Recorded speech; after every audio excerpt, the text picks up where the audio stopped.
Welcome to this recording of a workshop with Pat Rodegast, channeling the spirit Emmanuel in Scottsdale, Arizona in 2007. Subscribe to this channel and we'll let you know when we upload a new workshop from the Emmanuel archives. Now, enjoy this meeting with Emmanuel.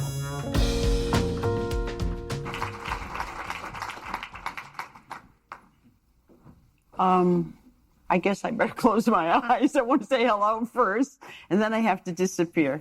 Oh, well. I heard Emmanuel say, small sacrifice. Yes. He's saying, have all of you been tenderly and gently aware that throughout your lives, you have been accompanied, thank you for the lighting, you have been accompanied by beings of endless compassion, and, if I may say so myself, infinite wisdom. And have you not been aware, and I say this because you all have, though there has been constant conflict with intellect, that you are beings of exceptional purpose. I want to say that again, that you are beings of exceptional purpose. And if I seem to flatter you, it's only to awaken you from the stupor, if you will, from the coma of forgetting within which you have been ordered to live, to save, as it so seemed in your childhood, your own life. Let us explore this adventure of being human. At this moment, quite comfortably, you believe that's all you are. Oh, you intellectualize the possibility, or even for some of you, the divine promise, that you are eternal. But the question comes, does it not frequently, how do you live that? How do you live the eternal self within the narrow, demanding format of the human experience? Is that not the question that you have walked with continually, though perhaps not foremost in your consciousness, all your life? From the moment of your birthing, when the angel took residence, if you will, inside the physical form, has that not been the to and fro of your happiness, your disappointment, your healing, your illness, your joy, your heartbreak? How does one, and this is the paramount question of humanity at this crossroads of your world and your lives, how does angel and human live together? What does an angel do? Where do you put your wings? What have you done with your halo, if you will, in symbolic form? How do you live the absolute wisdom of eternity within the limited vocabulary and experience of humanity? Is that not your purpose? You are well aware, all of you, you carry the scars, dear ones, of the inner and exterior battles within which you have participated in order to find the balance between heaven and earth. There have been those of you, indeed all of you, who have lost someone you have loved deeply, and the mind races to put Band-Aids on the pain and to say, well, it's all right. Read this page, read this chapter. And the human being says, no, it's not. It's not all right, and it will never be all right. What can be done? As you live through disappointments as well as glories and victories in your life, where does the angel stand? what happens to the human being? Is there a way? You have asked, and we have heard you, all of you. For you are all human beings of golden intent. Please do hear that. And of enormous capability. But you say, how do I bring it together? How do I walk my faith if I don't know how to incorporate it into the day by day, if you will, dilemma, turmoil, or simply excruciating boredom of my life? Where is God? Who am I? What am I meant to do here? What is my purpose? What miracle have I brought? What in this particular moment, and again, you have all said this many times in your life, what would the angel do here? What would the being of limitless power do here, say here? And what do I, as a frightened, fragile, it seems, and also seemingly limited human being, what do I do? Is this not the score of the melody of your life? And so you say, all right, Emmanuel, you have presented the question. I've come for the answer.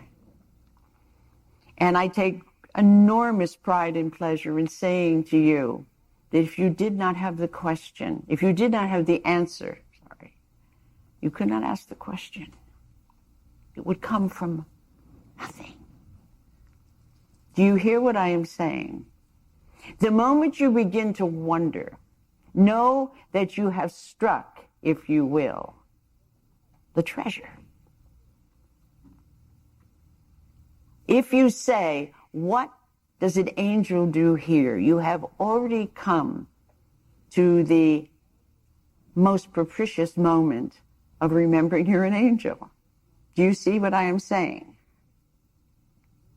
When you move into the arena with someone who is suffering physically or emotionally as well, of course, and you say, if only I could put my hand on them and bring them peace, you have already found, dearest one, the gift that can put their hand and bring them peace. Do you see what I am saying? Well, not quite, you say. All right, then we will explore it a bit more.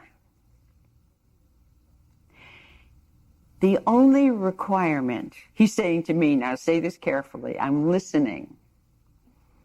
The only requirement that is essential is your profound, noble, golden intent to serve truth. Please do hear that. Beyond that, all that is required is, if you will, the removal of the interference that the habit of fear has taught you. Can it be that simple, you say? Yes.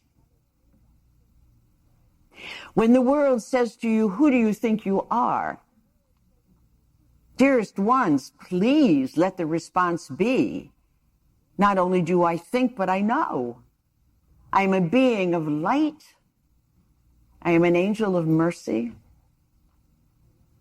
I am the creator of miracles.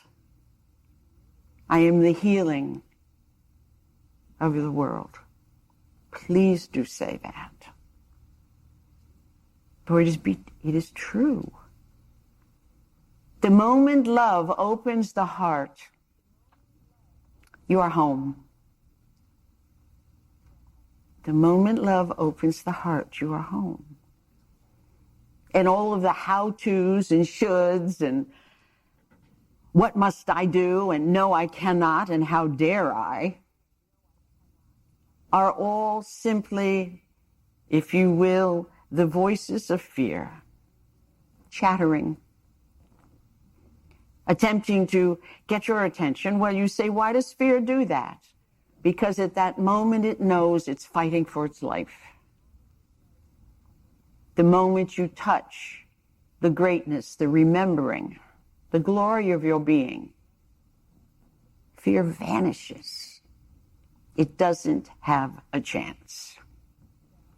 And the moment fear does not have a chance, you are limitless. And all of the dreams, these are not false promises. I am simply reminding you of what you already know. All the love, all the dreams, all the hopes, all the visions, all the prayers become absolutely present in the moment, for that is who you are. You are not your mistakes. You are not your faults, if there be such a thing. You are not your short-sightedness. You are not your quick temper. You are not the description that the families of your choice unwittingly perhaps offered you. You are not the fallible human being. Though most certainly you wear that costume from time to time, do you not? And let that be a present experience and the gift you bring to your world. For if you were not willing to enter into the forgetting, you could not answer the call of love. For love called you from the oneness to bring the light of your truth, of your remembering, of your willingness to go beyond the shoulds and shouldn'ts, and to say in that moment, yes. And what does that yes do? It transforms darkness back to light, forgetting back to remembering, and earth back to heaven. Just yes. And so you see, all of the struggles up to the top of the mountain to find a sense of worthiness are simply fear's game, are they not? This is what you have to do, fear says, to earn the right to be who you already are. And we angels who walk with you shrug our wings and say, well, that's how it is on planet Earth. And we remember, well, of course, or we could not walk with you. Well, you say, does it have to be that way on planet Earth? And the answer is both yes and no. The walk into the darkness and the inhabitants in that darkness do not have to be nearly so long as fear has told you. One moment of forgetting. Isn't that enough, you say? Yes. But you are the one who has to say it's enough. Do you hear what I am saying, dear ones? You are the creators of all things. And you have in your nobility and in your glorious presence and in your sense of adventure, have entered again into the world of illusion. And you have said, I will sit here and I will believe it is real. And yet, of course, I will hold also the flame of my absolute remembering, or I could not bear it here. And I will walk, you have all said, in one manner or another, into the most profound and compelling forgetting. I will wander through the caverns of illness, of loss, of terror, of abuse, of cruelty, of violence, of starvation.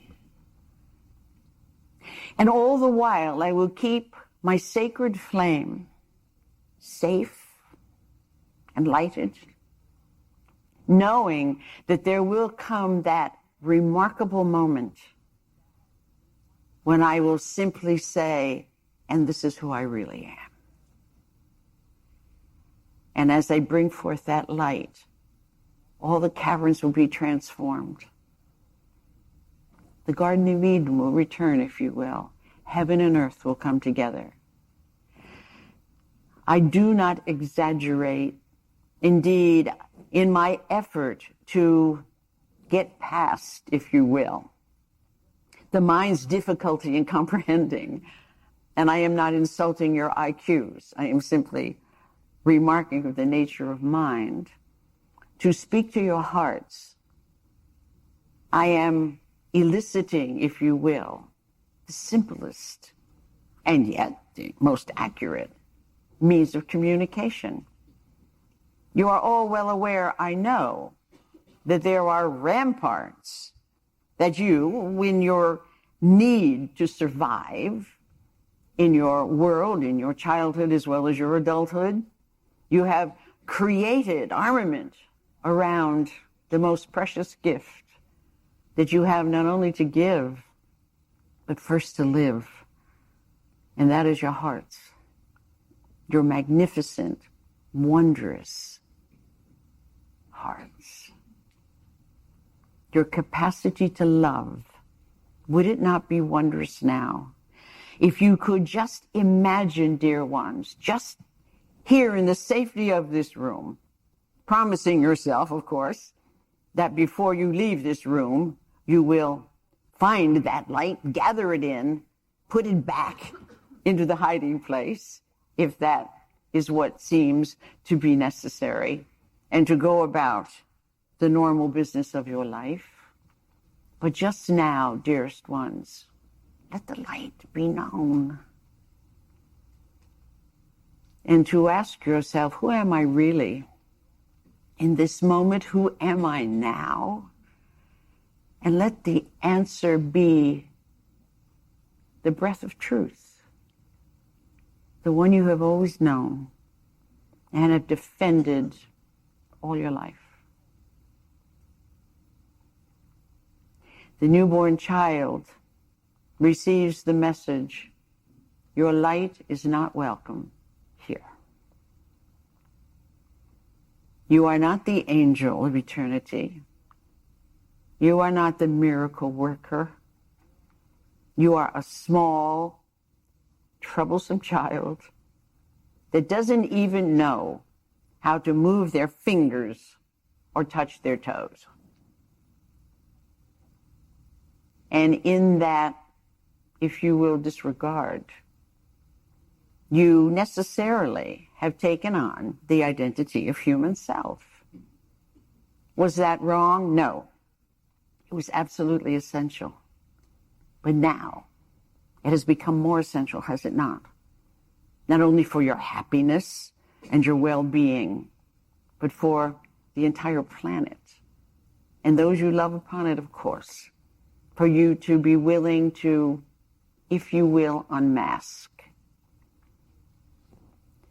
One wants to say, with all the loving kindness in the universe, let the charade be over. Let the truth begin. We who walk with you in absolute eternal dedication can only suggest, we cannot require. For as I have said before, and will say as many times as you allow me, you are not puppets. You are not slaves. You are not servants. You are beings of eternal light, remarkable capacity, and infinite wisdom. Please do hear that. And then to return, of course, to how we began our conversation. How do you fit the human being you have known, and certainly were initially taught you are, with this vastness that you have always felt? How do you live truth in the world of illusion? Is that not the question? And what does it mean to say truth? Well, one says it means love. And for each one of you, do hear this, please, with all of the love in the universe. For each one of you, the word love holds historic meaning to such an extent that for some, in your heartbreak and in your struggle and in your suffering, the true definition cannot be found. Do you see what I am saying? For a small child, love can be obedience, Can it not? Profound respect? Yes, you say, why not? Because, dearest ones, if you are taught to respect others more than you respect the profound self, that is not love, that's self-betrayal, that's heartbreak, that's sham.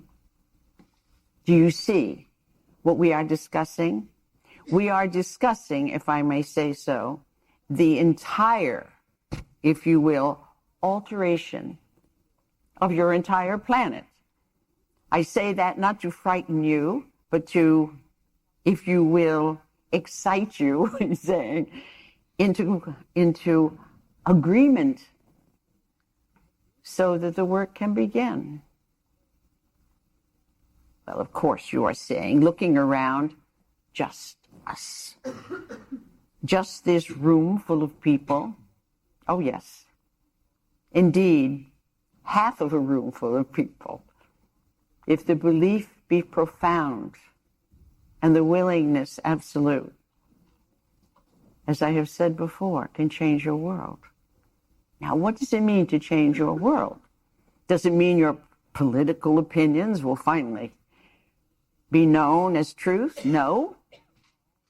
It means that your loving will finally be released to dance across your planet, to bring healing, to bring light, to bring peace.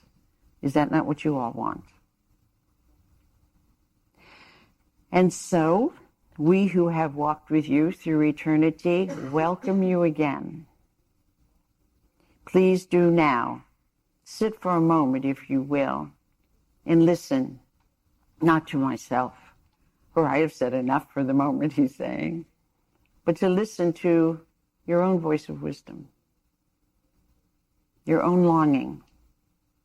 How do you know your greater purpose is in every dream, in every whisper, in every moment of longing, in every deep and profound hope? Vocabulary was taught, was it not, to soften, to hide, to protect. That divine purpose. And so, of course, the choice is entirely yours. Is it not time to begin to allow the light its own glory without defense? It needs no defense. Truth needs no defense. Love requires no armament to protect it. It is the only truth. The rest, dearest ones, are the shadows of illusion. Please do hear this. I do not speak to you thus to lead you to madness or to destruction. You have already been in madness and destruction, have you not? It is time now, is it not, to come out of the forest and to stand in the light of truth. So as I have suggested, allow us to help you. Whatever questions you have, please feel free to ask. But take a moment first to recognize that the beings of light who are with you hold not only wisdom, but your own best interest. And please know as well that from whence the question comes, the answer is there. You have only been taught. You have no right to know. Not that you do not know.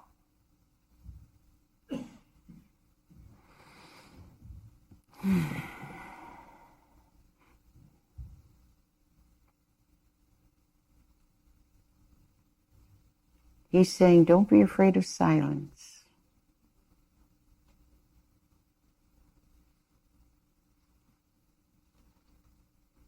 There is more wisdom in a moment of silence than hours of speech.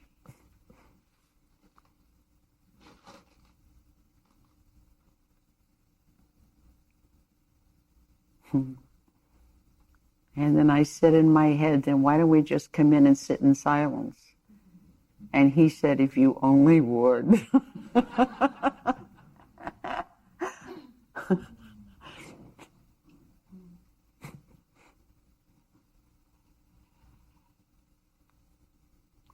And so, he's saying, please, if you believe you have a question, feel free to ask it. So.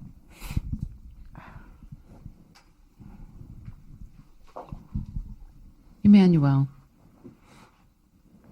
in my journey, I've reached the train station. You have to talk close. Thank you. I've been on my journey when I've come into the train station and I know I'm home.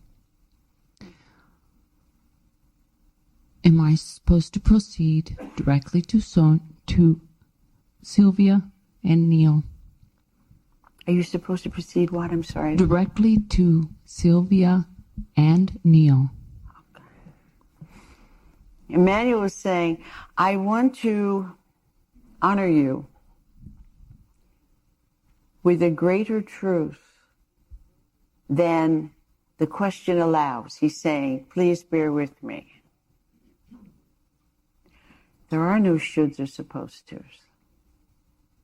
Can you please allow yourself to manage to live in that freedom? Do you see what I am saying? And with your permission, I will use your question as an example, for it is an excellent one. Golden intent says, I want to do the right thing. I don't want to waste any more time. I want to go exactly to where I belong. Please help me. Is this where I should be? And do you hear within that the, if you will, the fear charade saying there is a right way and a wrong way to live love? And I am saying to you, no. To follow your heart, first, of course, one must unlock the door that has been closed by fear and bolted between the heart's knowing and the mind's willingness to listen to what it is the power of yearning says within you. Oh, well, some of you are saying, Emmanuel, please. It must have been a very long time since you were human. Yearnings, wantings, they are misleading. No, they're not. I want to say something very important to you and to others, of course, as well. In your entire life, you have never, please do hear this, you have never, ever done anything wrong. I know the ledgers you have kept upon yourself, how you have carefully marked. I shouldn't. I oughtn't to have. Why did I do this? Please, dearest one, in the name of divine truth and the glory of your journey, burn every ledger you have ever kept. Indeed, I suggest, since you enjoy ceremony, that quite literally, you start a fire and you throw in whatever can symbolize this burdensome requirement that you have placed upon your back. And after the flames have turned to ashes, what you have carried all your life with golden intent, please, dearest one, dance as you have always wanted to dance. Spin around 3 times and stop and point and let that be your direction. All right. Thank you, Emmanuel. What have I come here to do? You mean your entire life, right? The purpose. What is my soul's purpose? Right. He's saying, well, I'll tell you what it's not first. It's not to look around corners to see if there is an ought to or should there. Bear with me. If I seem to tease you a little, then perhaps I do, but only with the best of intent and all the love in the universe. What have you come to do? To stand in the center of an enormous crowd and to say what you know is truth. Well, human personality, intellect says, how am I going to get there? And of course you see, all of you realize why such a statement can hold a cruelty to it and a limitation. Not because it is meant to, but because intellect says, all right, now this is what I see. And intellect designs what it cannot know. And therefore encases you in the limitation of its incapacity. What have you come to do? You've come to hear the birds speak to you, to allow the flowers to whisper to you, as you have done. You have come to trust what you know and to share what you wish. To be a communicator of truth, absolutely. But I will not, dearest one, nor please allow no one to tell you in what manner that communication will come. For the moment there is a directive, there is a limitation. Well, minds are saying, be realistic, Emmanuel. There has to be some kind of motivation. There has to be some kind of model. There has to be some message that is explicit. There's not. You have come to celebrate yourself. Allow that to begin. How you say is celebrating myself, bringing the truth, because that's who you are.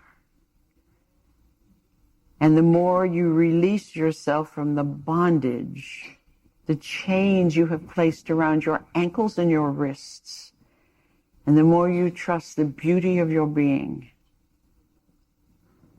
the more freely and the more frequently heaven and earth can touch. Trust that. As I have said, your intent is golden. You want to bring the light. You want to heal the world. We know that. We hear your prayers. We see your weeping. We know your compassion. What can I do, you say? Be true to yourself. And then mind says, which self? The human or the angel? There is no difference. Only in language, only in vocabulary. And since you are human, you believe you cannot know the angel's vocabulary, but you do know the intent. Your human angelic intent is where heaven and earth meet, where angel and human walk together. Honor that. Well, you say, Emmanuel, that's what I just asked you. How can I bring that intent? How can I honor it in the world? By trusting who you are, by knowing your longing, and by letting nothing stand in its way. We will guide you. I want to say to you and to everyone, a long-term plan is not essential. Indeed, it would be burdensome. But what is essential is that you know you do not walk alone. You hold out your hand, you have felt it, the touch of the angel. And then intellect, personality says, yes, but. Yes, but. Is that not supposed to be the magic eraser of fear that can absolutely destroy all faith? Yes, but. And so whenever yes, but comes in to your consciousness, having known, having trusted, having felt, which you have done, and we are well aware of it, and so are you, then know that in that moment, the human angelic task is to take yes, but, comforted as the heartbroken child you were that agreed that yes, but was the safest thing to know in your human life at that time, and put it gently to sleep, even sing it a lullaby, for you enjoy singing, and then live your truth. We will guide you. But let me please say this to everyone, and particularly to you. You cannot know where you are going and exactly what you are doing, because if you did, the mind's intent, seemingly a noble one, would absolutely interfere.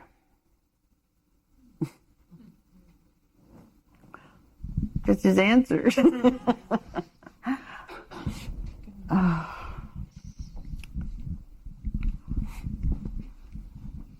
I would like to ask Emmanuel about if he can give me my spirit guide's name or her name and what my life path purpose is. Oh, wait.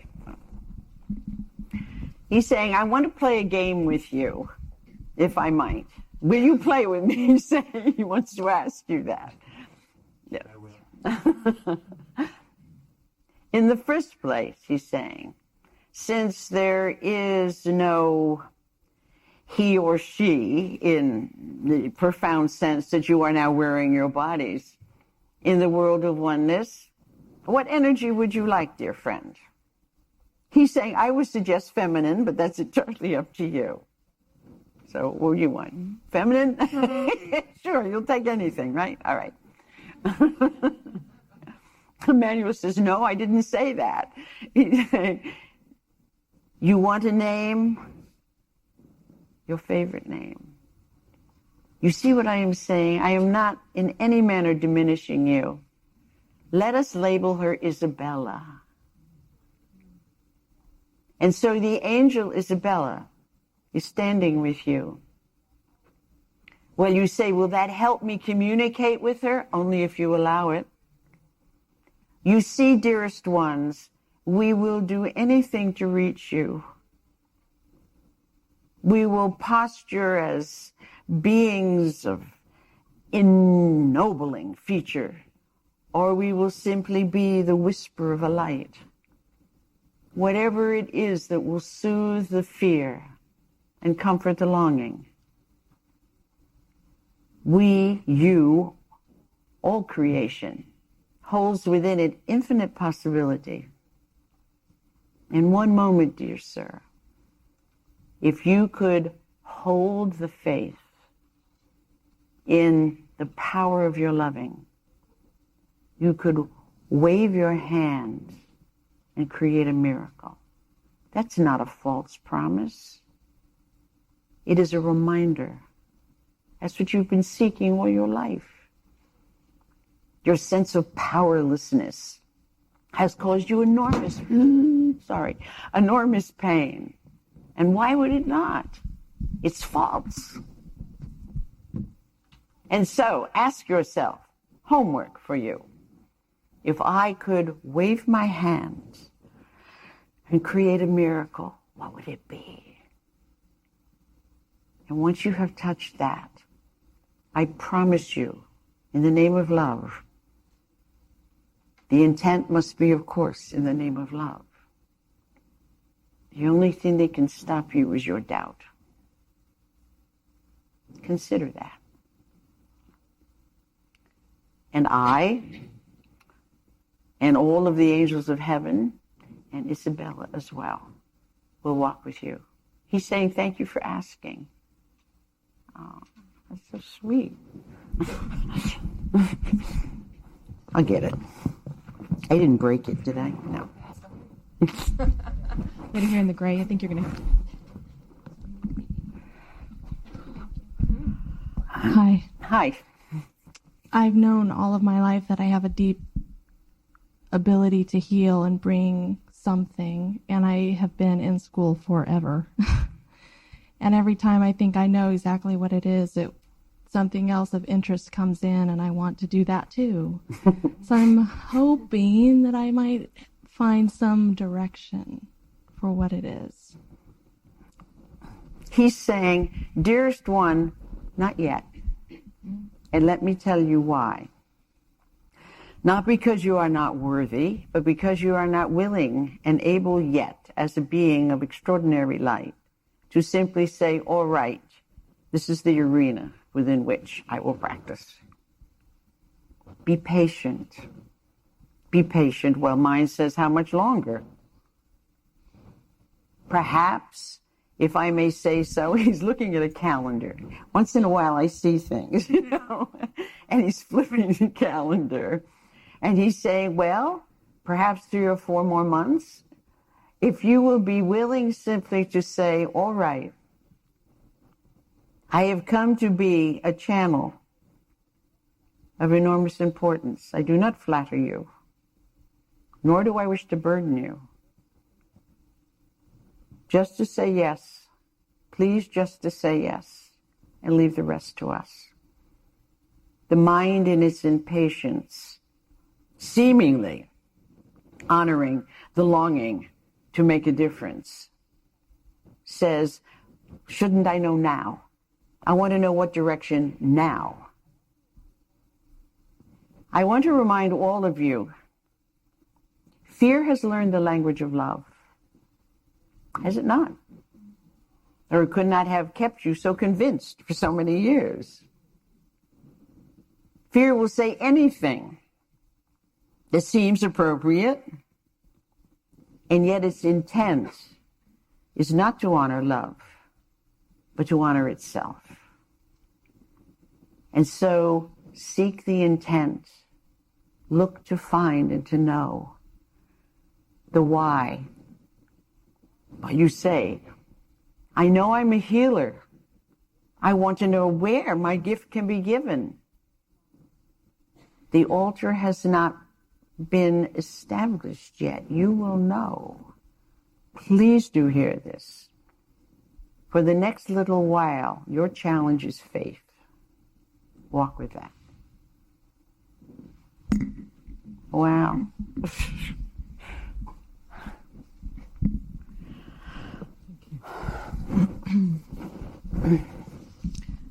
Hello. I have a feeling of great movement in my heart, an expansiveness and an opening to the point of physical discomfort. And would you address that, please? I'm sorry, I didn't understand you. I mean, he did, but I didn't. Okay. I want to get in there too. Okay. In my physical heart, I have a feeling of great movement and opening and expansion to the point of physical discomfort. Really? And I would like to have that addressed. All right, thank you.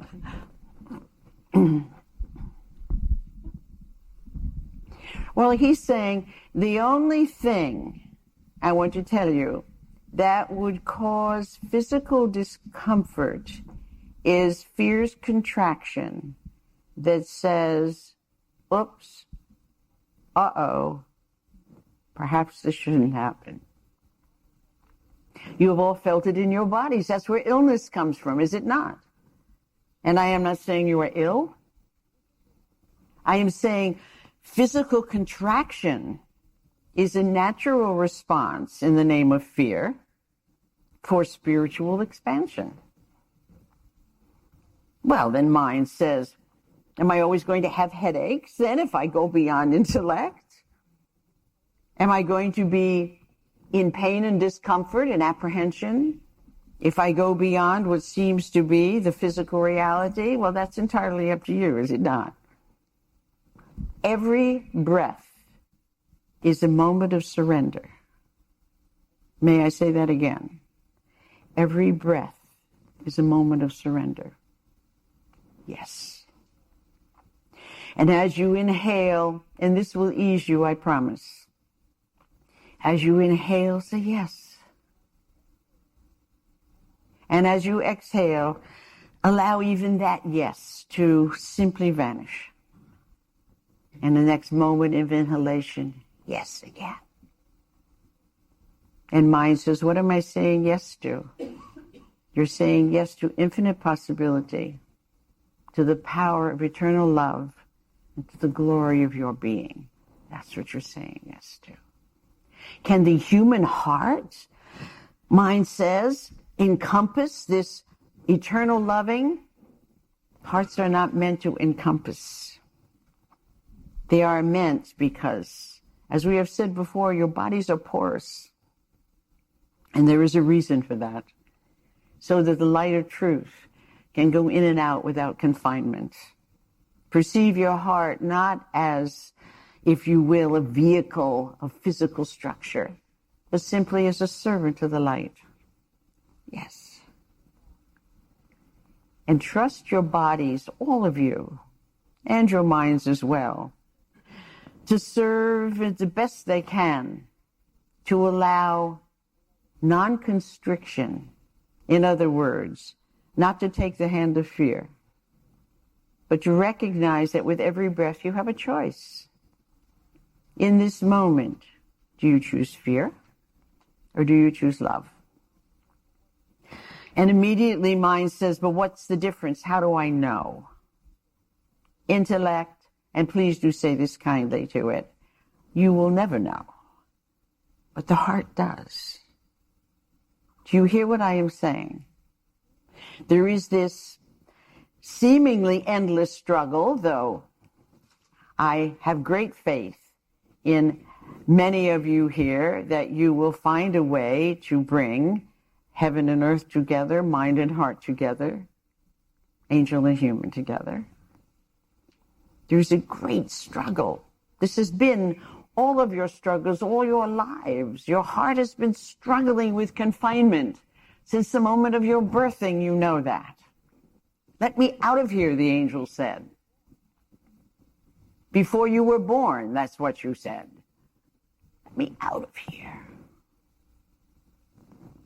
He's saying, consult with your mother, if you will. She will tell you that. Let me out. Let me be truth. Let me be light. Let my wings unfurl. Let me fly. And of course, the world, based upon the premise of gravity, says, don't be so foolish. You can't fly. Yes, I can. Perhaps not as the world insists, but I know who I am and I can fly. That is the heart that will not be constricted. Honor it. The physical will do what it has come to do. It will honor the truth. But the decision must come from you first. Trust your body and trust your loving. And leave the rest to us.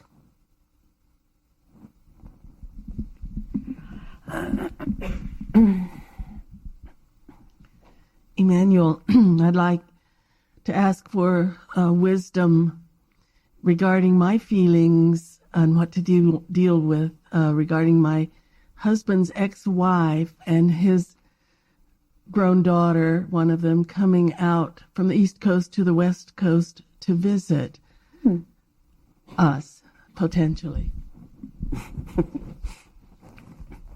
Emmanuel was saying that's a very practical question, isn't it? Yes.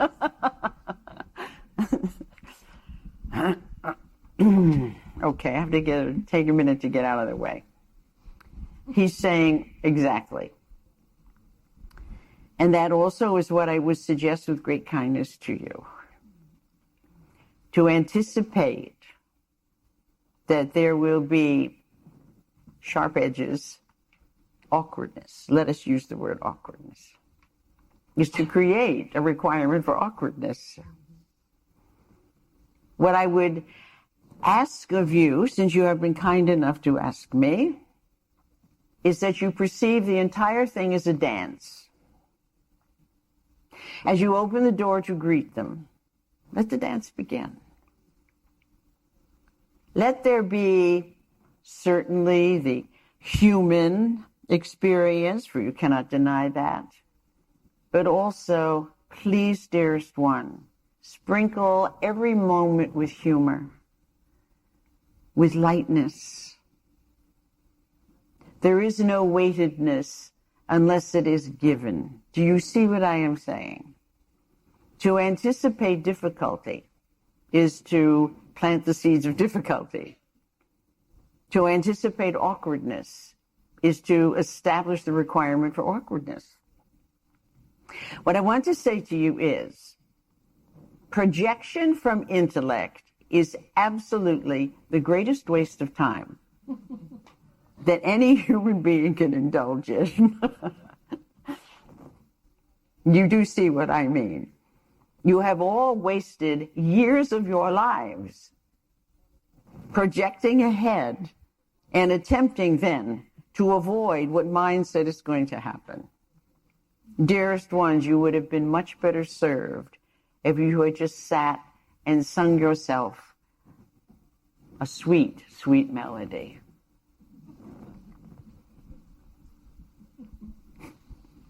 That's his answer.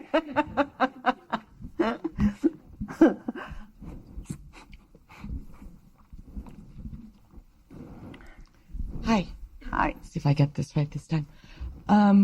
I've been having a lot of difficulty. You have to hold the microphone. I've been having some horrendous situations happen in my life, like the last 4 or 5 years, that you're just like, oh my God, I can't believe this is happening. And I just wonder what I'm supposed to be learning from that I'm not getting, that it keeps going on. And also like about finding a life partner if I'm doing something wrong in that arena. Okay.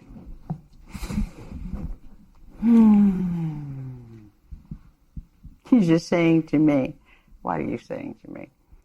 He's saying, I'm saying that you don't have to really understand the question. I know I don't, but I do this time. We hold conversations sometimes.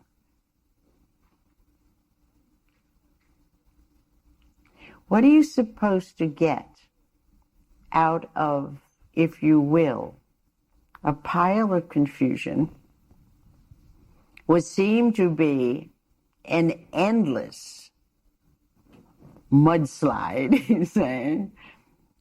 What are you supposed to learn? I will tell you. And it is so simple that it will disappoint you, if I may say this, that you are safe.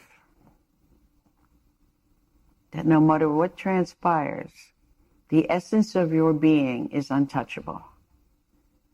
And dearest ones, please allow me to embrace all of you in this.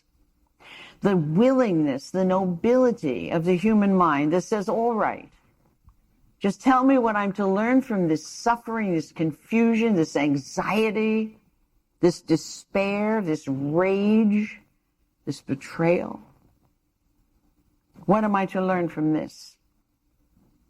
And if one were to answer to mind satisfaction, it would be endless, would it not? But mind holds a propensity for insatiable need for learning, does it not? And yet, what is the purpose for which you have come? Simply to bring angel and human together, to remember who you really are, dearest one, to remember, and no matter what camouflage of requirements, no matter what maelstrom of necessity, your essence is untouchable. Do you hear that? Well, you say, I had a second question. Yes? And I have homework for you. When you go home tonight, or tomorrow when you feel more rested, you make a list on a piece of paper, quite deliberately, of who you would accept as a life partner. Not names, not anyone you know, but characteristics. What sort of a personality? What food must he like? Do you hear what I am saying? What television programs? Be as explicit as you wish. Play with it. Enjoy the exploration. And then, when you have edited the list and you have said, yes, that is exactly the perfect partner, then pin it on your wall, if you will, in some manner, next to your mirror, in your bathroom. And every time you go in to see yourself, make note of the list And then the next requirement is that you give yourself permission to be worthy of that. Or, as you know, that is one of the major pitfalls in humanity's life, is it not? You yearn and then you say, but I'm not worthy. And then the gift waits at the door and you don't open it. And the next thing, and the last thing, of course, is to leave the doors and windows of your heart open. And again, leave the rest to us. Let me know if it works.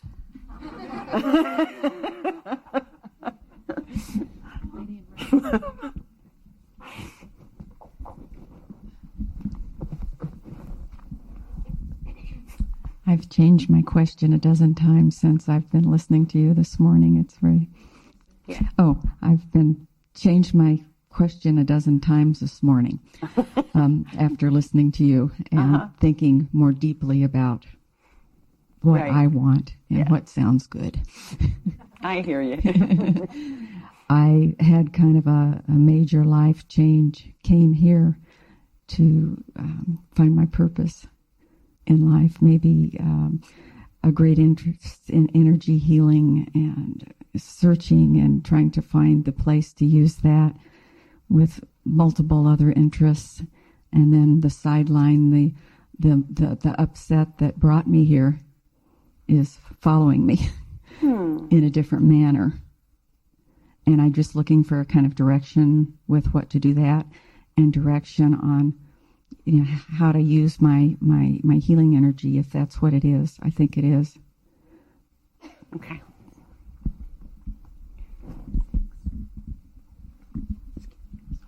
All right.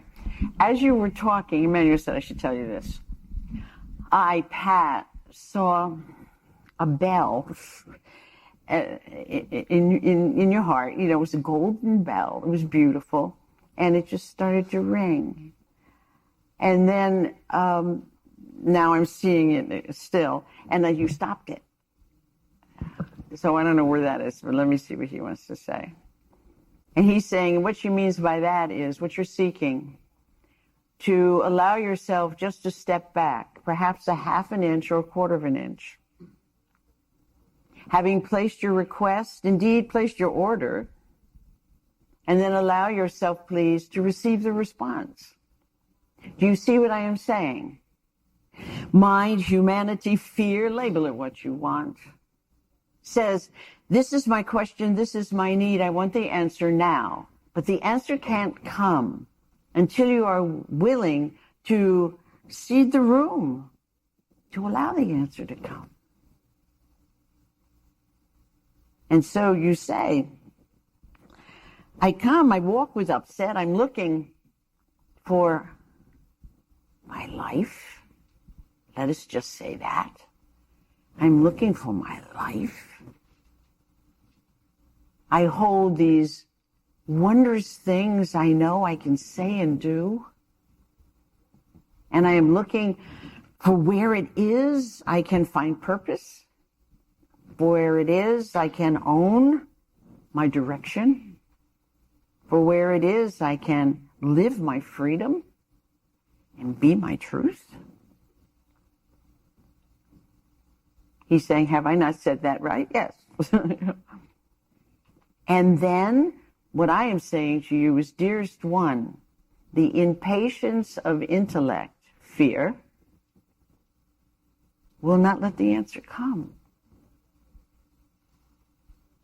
You are all well aware that when your adrenals glands are screaming, when your hearts are beating fast, when your mind seems to be swirling to find an answer to something that is discomforting or terrifying or threatening, the answer cannot come. You say, you mean in the center of chaos, there is a place where peace can be? Absolutely. Is that not what you've come to show other people? That place of wisdom and peace, place of harmony, place of healing. It is not a place that intellect can control or master. It's a place of surrender. I hope you enjoyed this meeting with Emmanuel. Subscribe to our channel and be the first to know whenever we upload new material from the Emmanuel archives.